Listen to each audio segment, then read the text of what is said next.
장 상태를 한번 살펴보겠습니다. 자, 소화제 없이는 못 산다는 고경숙님, 소화제 처방받아 드신 지가 얼마나 됐나요? 지금 제 기억으로는 5년은 넘은 것 같아요. 그럼 우리 고경수 어머님처럼 소화불량을 오래 앓게 되면서 약만 드시고 방치하면 어떻게 되는 걸까요? 소화불량을 장기간 방치하게 되면 역류성 식도염이나 위염이 흔히 발생해서 위염 또한 오랫동안 지속되는 경우 위점막 노화로 인해서 위축성 위염이라든지 장상피화생 같은 위장질환으로 이어질 수 있고요. 과민성 대장증후군은 복통은 있는데 화장실 다녀오면 아픈 게 좋아져요. 그리고 설사, 변비 형태가 반복돼서 이 변의 형태가 바뀌고요. 가장 중요한 게 대장 내시경을 했을 때 이상이 없는 겁니다. 그래서 이런 증상이 있는지는 얼마나 되셨나요? 한 4년은 넘은 것 같아요. 4년이요? 네. 아니, 4년이 넘게 이렇게 불편하게 생활하신 거예요? 네, 특히 약속 있거나 밖에서 일할 때 제일 힘들어요. 아, 힘들 것 아, 같은데. 진짜 힘드시겠다. 한 번은 밖에서 화장실 찾기가 어려워서 진짜 혼자 집에 간 적도 있어요. 예, 요양원에서 야근하는 날은 화장실 갈까 봐 일부러 저녁 때 아무것도 안 먹어요. 아우. 예. 그런데 그렇게 밥을 안 먹는 날은 병 보고 싶은 생각이 안 나요. 예. 어떠세요? 지혜 박사님 보기에도 증상이 과민성 대장증후군 맞나요? 네, 몇 가지 증상은 과민성 장증후군에 대한 전형적인 증상인데요. 자, 근데 이런 과민성 대장증후군 증상이 4년이 넘었다고 하셨는데 방치하면 우울증 생기는 거 아세요? 우울증? 우울증까지 생겨요? 이 장하고 뇌는 서로 연결이 되어 있기 때문에요. 이 장뇌축 이론에 의하면 외적인 스트레스를 받게 되면 머릿속 영향을 받고 이게 신경계를 통해서 장내 영향을 준다는 거죠. 그래서 장을 제2의 뇌라고 부르기도 하는데 장은 우리 뇌의 신경과 연결이 되어 있기 때문에 과민성 대장증후군으로 복통과 설사 증상이 호발하게 되면 이 우울증까지 올 수 있다는 거죠. 아이고야, 이거 아이고, 문제다, 어떡해. 문제야. 최근 한 연구에서 이 과민성 대장증후군이 3년 넘게 지속되면 우울증이나 불안 장애를 40% 정도 동반하는 것으로 나타났다고 합니다. 그래서 과민성 대장증후군이 3년 넘게 계속되면 정신 건강도 살펴야 됩니다.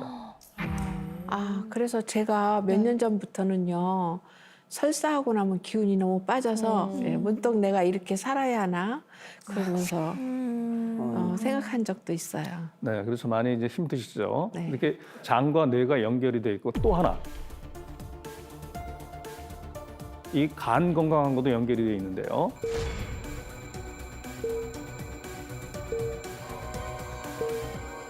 선생님, 그런데 간이랑 장이랑 연결이 어떻게 돼 있나요? 네, 우리가 음식을 먹으면 장에서 소화가 흡수되고 이 혈액을 타고 이 내용물들이 간으로 이동하게 되죠. 근데 만약 장이 안 좋아서 장벽이 깨졌다면 장 내에 있는 유해 물질들이 바로 간으로 가겠죠. 그렇게 되면 장이 안 좋으면 간도 나빠지는 거고요. 실제로 국내 연구에 따르면 남성 비알코올성 지방간 환자의 경우 지방간이 없는 남성에 비해서 대장암 발생률이 약 2배 정도 높았다고 보고되고 있습니다. 장과 간이 이렇게 연결되어 있다고 하니까 굉장히 놀랍습니다. 자, 제가 우리가 먹고 있는 음식이 장을 늦게 한다고 했잖아요. 네, 고경숙, 이정수님이 언제 무엇을 드시는지 한번 살펴보겠습니다. 아, 이거 중요한데. 뭐 회식하신 거예요? 아니, 이게 회식 이 정도면 사실 삼겹살. 우울증 걱정은 안 하셔도 될 것 같습니다. 아유, 자, 삼겹살, 갈비, 피자. 이거 하루에 다 드신 건 아니겠죠? 이거 둘 중에 어떤 분이 드신 건가요? 자수. 아, 네. 아, 이렇게 드시면 당연히 소화불량이죠, 어머니. 삼겹살 한 번 드시면 먹는 양은 얼마나 드세요? 보통 한 삼겹살 한 근 정도? 한 근요? 아니, 그 정도 사면 네. 남편하고 둘이 먹으면 다 먹어요. 다 드세요? 네. 오.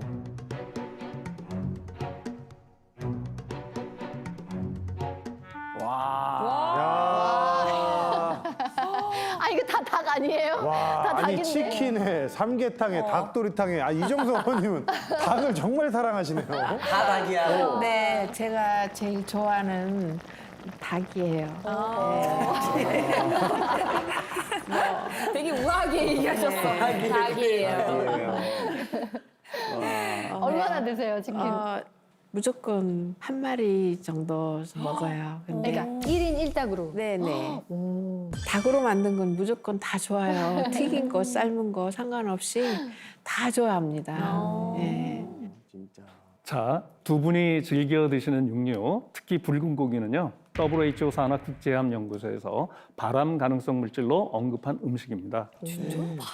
또한 하루에 100g의 붉은 고기를 섭취하게 되면 대장암 위험이 약 17%, 가공육을 50g 섭취하게 되면 대장암 위험이 약 18% 증가한다고 알려져 있죠. 주로 저녁에 이 밀가루 옷을 입혀서 튀긴 닭을 드시게 되면 증상이 더 나빠지게 되죠. 특히 밀가루 속에 글루텐과 지방이 이 과민성 대장 증후군을 악화시키기 때문인데요. 그 이유는 밀가루, 유제품 등의 특정 당 성분이 많은데 이게 소장에서는 흡수가 잘 안 돼서 대장까지 그대로 내려가서 가스를 만들게 되죠. 대장이 부풀어 오르니까 배도 아프고 설사를 일으키는 거거든요. 자, 그리고 고경숙님의 소화불량을 일으킨 원인을 갖다 하나 더 찾았습니다. 뭘까요?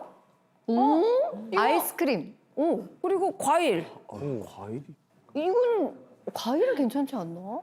고경숙님은 이 아이스크림하고 과일을 되게 보통 몇 시에 드세요? 살이 좀 많이 찐 편이기 때문에 가능하면 먹는 걸 잘 참아요. 네. 좀 낮에나 이렇게 저녁까지는 잘 참는데 그걸 참다 보면 잠을 자려고 하면 밤에 눕잖아요. 그럼 배가 고파서 잠이 안 와요. 낮에 드시는 게 낫지 않나요? 그래서 11시까지 잘 참았다 거의 12시 다 돼서 도저히 안 되겠다 싶으면 이제 냉장고를 뒤져요. 그러면 냉동실에 평상시에 제가 아이스크림도 좋아하니까 항상 사다 놓고 또 그걸 먹다 보면 왠지 또 뭔가가 부족해요. 그러다 보면 또 과일도 먹게 되고 밤에. 그래요. 12시는 너무. 그러면 네. 제가 좋아하는 거 피자 뭐 고기 같은 거 안 먹었으니까 이 정도는 용서가 되겠지라고 생각을 하고 먹긴 했어요.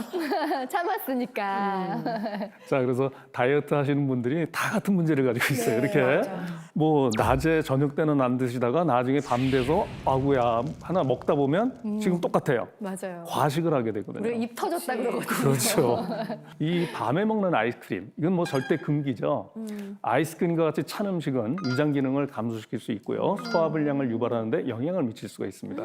어떡해요? 찬 음식을 먹게 되면 위장의 연동 운동과 소화액 활동이 저하게 되게 되는데 이 과정에서 위장 기능이 감소하고 위장이 수축하기 때문인데요. 뿐만 아니라 찬 음료를 마시고 위장이 차가워진 상태에서 음식을 섭취하게 되면 낮아진 위장 온도로 인해서 음식이 복부에 오래 머물게 돼서 우리 몸의 소화 효소 작용이 체온에 최적화되어 있어요. 이게 30도 이하로 떨어지게 되면 안 좋죠. 그렇기 때문에 이런 찬 음식을 먹게 되면 당연히 소화불량이 발생할 수 있습니다. 근데 아이스크림은 그렇다고 치고 사실 과일은 몸에 좋은 음식 아닌가요? 이 밤늦게 과일을 너무 많이 먹게 되면요, 이 과당으로 인해서 혈당이 상승하고 이후 급격히 떨어지면서 다시 배고픔을 느끼게 해서 과식을 유발할 수 있습니다. 꿀팁이다. 제가 봤을 때 어머님들 일단은 이 아이스크림하고 과일을 싹 치우셔야 될 것 같습니다. 예. 자, 그리고 지키 박사님, 우리 어머님들의 이 불편한 속 이제 관리 어떻게 해야 될까요? 자, 첫 번째, 일단 배고프지 않으면 먹지 마세요. 당연한 거 아닌가요, 선생님? 배고플 때만 드셔야 하는데 물론 세 끼 규칙적인 식습관이 좋은 건 맞지만 배고프지 않은데 규칙적으로 먹어야 해서 세 끼를 다 챙겨 먹는 건 위와 장의 부담이고 괴롭히는 일이거든요. 특히 점심 때 나는 배고프지 않은데 아유 점심 먹으러 가. 아니야 나 밥 생각이 없는데 아유 밥 먹어야 뭐 이 힘을 내서 일을 하지? 이런 게 제일 나쁜 말이에요. 최적의 식습관은요. 우리가 하루에 먹는 음식을 100으로 볼 때 아침 30%, 점심 50%, 저녁 20%예요. 그러니까 가능한 한 저녁을 안 드시는 게 좋아요. 그러니까 우리는 지금은 잘못돼 있죠. 회식 문화라든지 이런 것 때문에 저녁을 많이 먹어요. 그러니까 얘기한 것처럼 아침에 잘 안 먹고 점심에 와서 뭐 식욕이 없어도 점심을 먹고 저녁 때 왕창 회식을 하고 들어가거든요. 그러고 나면 대부분 사람들이 아침에 밥맛이 없어요. 그렇죠. 저 20%만 먹고 자면 아침에 일어나면 당연히 배가 고파요. 근데 그거를 갖다가 어긋나게 되면 계속 이 패턴이 계속 패턴이 깨지는 계속 거네요. 나쁜 쪽으로 계속 가는 거죠. 근데 예를 들어서요. 하루에 배고픔이 한 4번 정도 찾아오면은 그 4끼 다 먹어도 되는 건가요? 지금같이 육체 노동을 많이 하지 않고 이렇게 하루에 4끼 정도 내가 배고픈 증상이 올라온다? 그거는 되게 그 가짜식일 가능성이 많아요. 가짜식이요?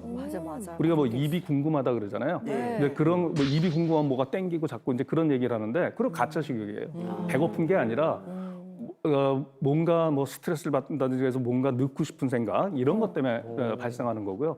진짜 이게 가짜 식욕인지 진짜 식욕인지를 구별하는 방법은요. 30분 정도 운동하면 돼요. 나가서 30분 동안 빨리 걷거나 뛰거나 이래서 들어와서도 배가 더 계속 고프다. 그러면 그건 진짜 식욕에 먹어도 돼요.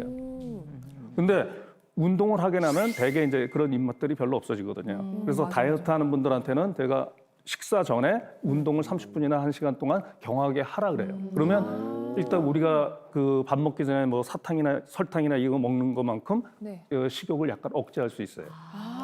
그래서 가짜 식욕과 진짜 식욕을 잘 구분해야 되거든요. 저 여러 번 뛰어보셔야 될 것 같은데요.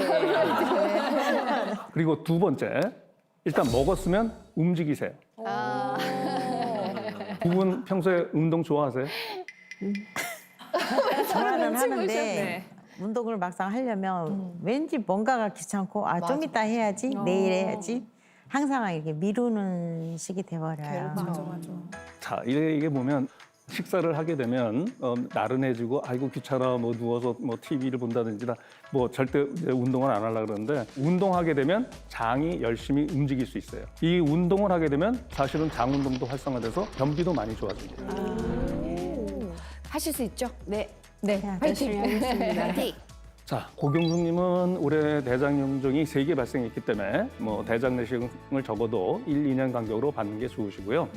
장 속 유해균은 줄이고 유익균을 늘리는 식습관과 함께 장 노화는 천천히 올 수 있게 장 건강 관리를 하시기 바랍니다.